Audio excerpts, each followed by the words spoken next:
it's lovely.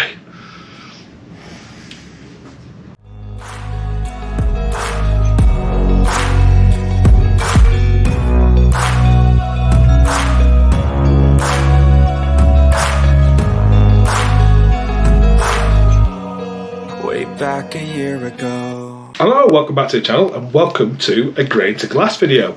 So we're looking at my take on a 1950s J.W. Lee's Best Mild.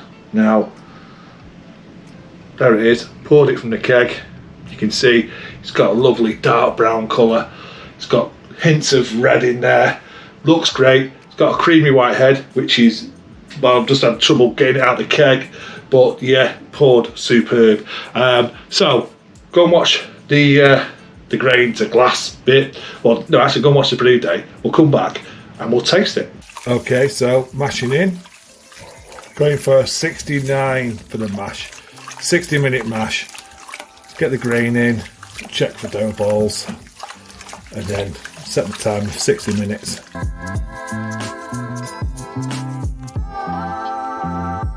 Okay, salt addition going in.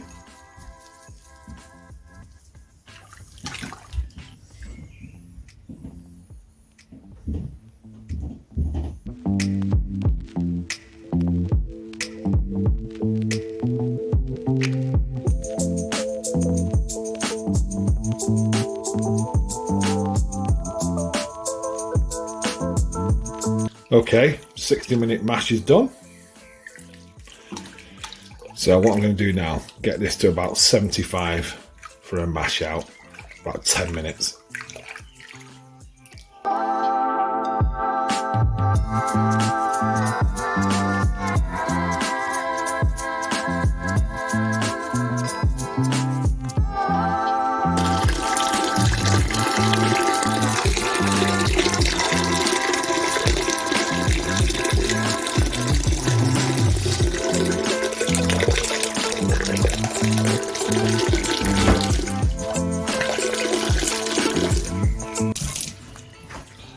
There's the that's the spent grains. Show you, there's not a lot of grains in this recipe because there's going to be invert sugars. But yeah, that shows you quite dry now from that squeeze in the bag.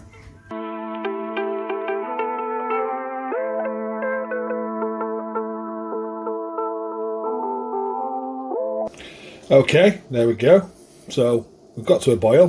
First edition, or the bitter edition, is going to be East Kent Goldings and Fuggles. So this is going in at the 60-minute mark. So the next hop drop will be the 30-minute mark. So let's get this these hops in there.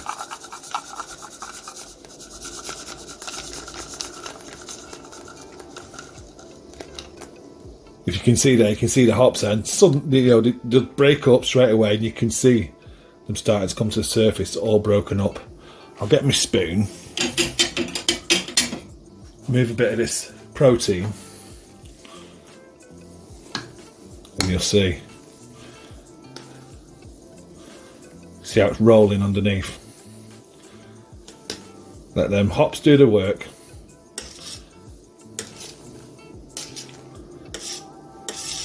Okay, so we've got the East Kent Goldings 30-minute edition going in, and that is it for the hops. So another 30 minutes of the boil, and we've got the invert sugar mixture.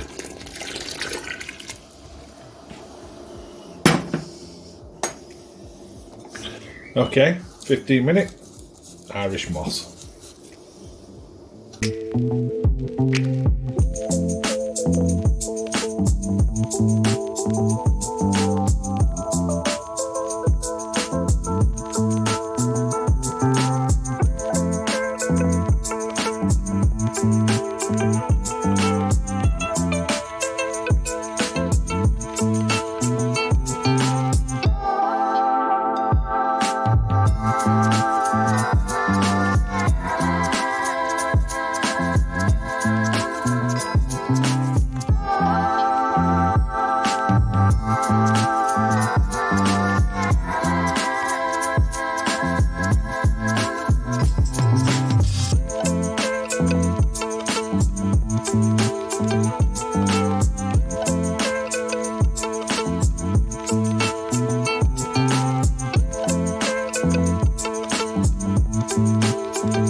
Okay, I hope you enjoyed that. So here it is.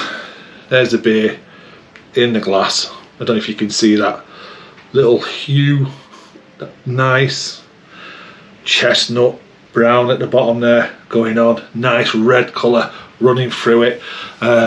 Yeah, got the recipe from this book, Let's Brew by Ronald Patterson, and I love this book. Lots of traditional historical recipes in there, and that's where this recipe come from. J.W. Lee's came from.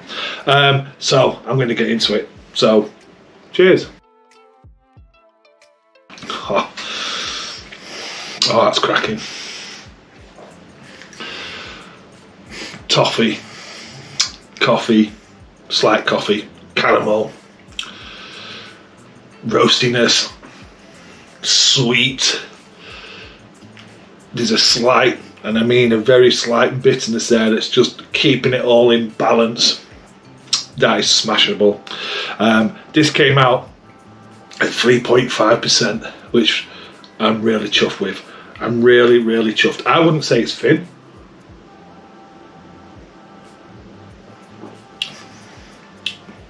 I'd say it's light-bodied, but why not? It's a mild.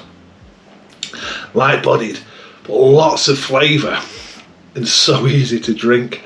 I am pleased with that. I am so pleased. Tell you what, I'll definitely be brewing this again. And the glass, I got the J.W. Lee's glass, and this was sent to me by a lady called Sue from J.W. Lee's, the customer services.